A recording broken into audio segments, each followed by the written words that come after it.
To the untrained eye, giraffes may all look the same, but to those who study them, each one's unique.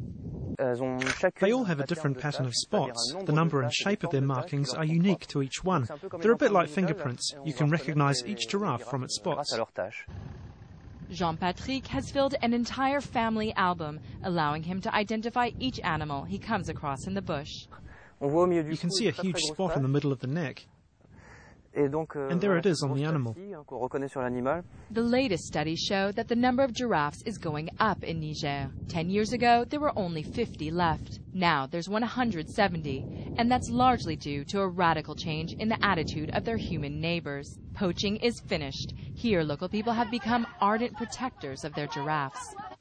Today we have enough information to understand the importance of giraffes, and so we look after them as if they were our own animals. As long as they're not ill or victims of an accident, we don't touch them and wouldn't want anything to happen to them.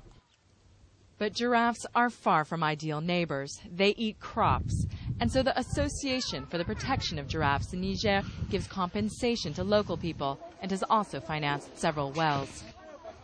We can't secure the animals' conservation without getting local people involved. We spend more time looking after the people than looking after the giraffes themselves. The organization also provides microcredit loans to support local agriculture. We've been given interest-free loans and fertilizer. We've really benefited from a whole range of projects. Local people may no longer pose a threat, but the giraffe's future is far from secure. The population is a long way from being protected from extinction. We'd need at least 400 animals before we could say the giraffe is no longer under threat. The giraffes now face another huge problem, desertification.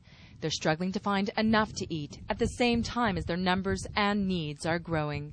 Some have already started to venture further afield, and several were killed recently in Nigeria.